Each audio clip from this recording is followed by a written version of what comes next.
चीट पयलें गोंयांत जांबावले गांवचो गुलाल फामाद आसा. दुसरें होळी पुनवे उपरांत मडगांवच्या दामोदर सालांतल्यान हळदुणें म्हणल्यार मिरवणूक काडून नाल्ल जांबावलेच्या देवळांत हाडटात.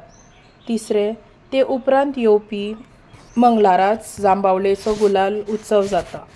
चवथें ह्या दिसा सावन शिगमो उत्सवाक सुरवात जाता.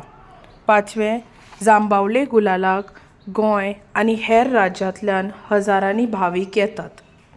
सवें मडगांवच्या दामोदर सालांतल्यान देवाचो नाल्ल जांबावले देवळांत आयले उपरांत 5 दीस धार्मीक विधी आनी सांस्कृतीक कार्यावळींचें आयोजन जाता. सातवें गुलाला निमतान देवळाच्या वाठारांत व्हडली फेरी भरता. आठवें मंगळारा दिसा दनपारच्या वेळार पालखेंतल्यान दामबाबाचे मुर्तयेचेर गुलाल अर्पण करतात. णवें ह्या वेळार गोंयभरच्यान वेगवेगळे पंगड ढोल ताशे वाजयत गुलाल उत्सवाक येतात. धावें गुलालाचें एक खाशेलपण म्हणल्यार हातूंत गुलाबी रंगाचोच गुलाल वापरतात. प्रश्न 1. तुमच्या वाठारांत जावपी सण परबांचीं नांवां सांगात. चवथ, दिवाळी, होळी, सांजांव, सांगोड, दसरो, फेस्त, अष्टम. दुसरें तुमच्या गांवांत शिगम्या दिसांनी कसले उत्सव जातात. जाप आमच्या गांवांत धालो, फुगडी, ढोल ताशे वाजोवप आनी गुलाल वा रंग उडोवप जाता. तिसरें तुमच्या गांवांत तुमी रंगपंचम कशी मनयतात.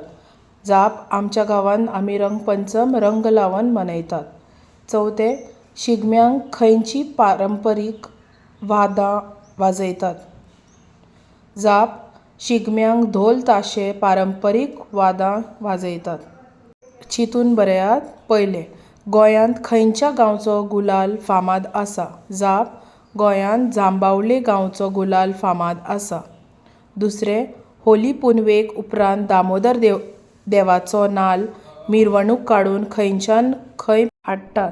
जाप होळी पुनवे उपरांत दामोदर देवाचो नाल्ल मिरवणूक काडून नाल्ल जांबावलेच्या देवळांत हाडटात.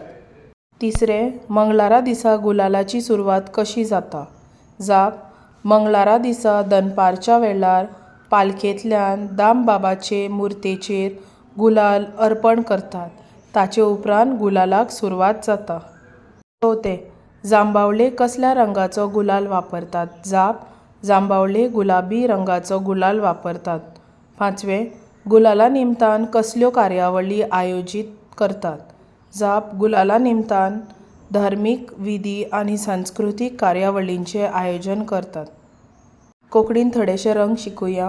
ब्लॅक म्हणल्यार काळो, ब्लू म्हणल्यार निळो, गोल्डन भांगराळो, ग्रीन पांचवो, ऑरेंज नारंगी, पिंक गुलाबी, पर्पल जांबळो, रेड तांबडो, व्हायट धवो, येल्लो हळदुवो.